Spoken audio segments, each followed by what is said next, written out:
আসসালামু আলাইকুম। কম বেশি কিন্তু অনেকেই জানেন যে প্রতিবন্ধী ভাতার টাকা দেওয়ার সময় আবার ফেব্রুয়ারিতে ভাতার টাকা পাবেন কিনা এই বিষয়টা বলেছি আমি থাম্বনেইলে যে ফেব্রুয়ারিতে প্রতিবন্ধী ভাতা এবং ভাতা দেওয়া হবে কিনা এবং এবার ৩ গুণ ভাতা দেওয়া হবে। বিস্তারিত আপনারা ভিডিওটা দেখতে চলেছেন। তবে তার আগে বলে নেই, মাস্ট এই ভিডিওটা শেষ পর্যন্ত দেখবেন আর কোথাও কোনো রকম বুঝতে অসুবিধা হলে কমেন্ট করে দিতে ভুলবেন না। এখানে প্রথমে দেখুন যে বিষয়টা না বললেই নয়, যেখানে ভাতার একটা তালিকা করা হয়েছে যে প্রথম কিস্তি, দ্বিতীয় কিস্তি, তৃতীয় কিস্তি আকারে। এগুলো আমরা না দেখি, শুধু দেখি জানুয়ারি, ফেব্রুয়ারি, মার্চ। এই ৩ মাসের টাকা কিন্তু মার্চ মাসের শেষের দিকে বা এপ্রিলের শুরুতে দিয়ে দেয়, যা আপনারা গতবার বা গত মাসে পেয়েছেন। এরপরে রয়েছে এপ্রিল, মে, জুন, যে টাকাটা দ্বিতীয় কিস্তির টাকা নয়, চতুর্থ কিস্তি হিসেবে বলা হয়, যা জুনের শেষে বা জুলাইয়ের শুরুতে দিয়ে দেওয়া হয়।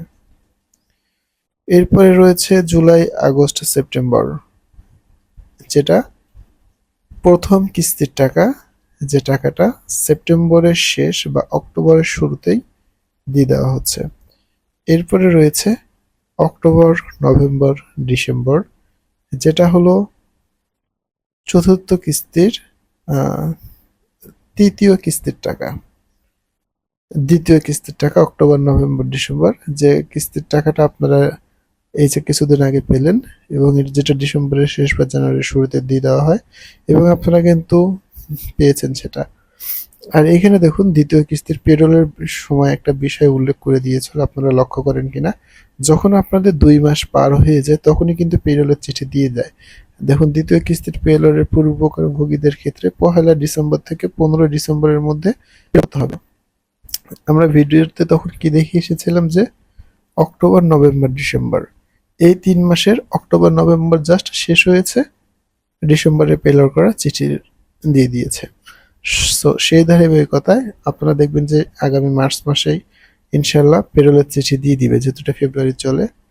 আর বিষয়টা হলো আগামী মাসে যেহেতু মার্চ মাসে পবিত্র ঈদ উল ফিতর হবে, সো সবসময় চেষ্টা করি আগে সকল ভাতাভোগীদের টাকা ক্লিয়ার করে দেওয়ার জন্য, যা আপনারা আমার চ্যানেলে বিভিন্ন সময় দেখে থাকেন যে সবসময় ভিডিও ক্রিয়েট করি এই বিষয়গুলো নিয়ে। আর যারা এখনো চ্যানেলটাকে সাবস্ক্রাইব করেননি একটু সাবস্ক্রাইব করে রাখবেন, কারণ আপনাদের একটা সাবস্ক্রিপশন ভিডিও বানাতে আমাকে অনেকটুকু ইন্সপায়ার করে। আর আপনারা যে কথাটা উল্লেখ করেছিলাম যে ভাতা ৩ গুণ, মহিলা বিষয়ক অধিদপ্তর থেকে পৌরসভা, সিটি কর্পোরেশনের জন্য কিন্তু বরাদ্দের ৩ গুণ উপকারভোগী সিলেকশনের বিষয়টা তুলে ধরেছে, যা আমি ভিডিওর মধ্যে রেখেছি আপনাদের জন্য, এবং ভিডিওটা দেখে আসলে বুঝতে পারবেন আমি সম্পূর্ণ কিছু না করে যারা গর্ভবতী রয়েছেন এবং গর্ভবতী ভাতা পেতে চান তাদের জন্য এটা কিন্তু খুবই ইম্পর্টেন্ট এবং গুরুত্বপূর্ণ একটা মেসেজ। দ্যাটস ইট, দেখা হবে পরবর্তী ভিডিওতে। ধন্যবাদ সবাইকে।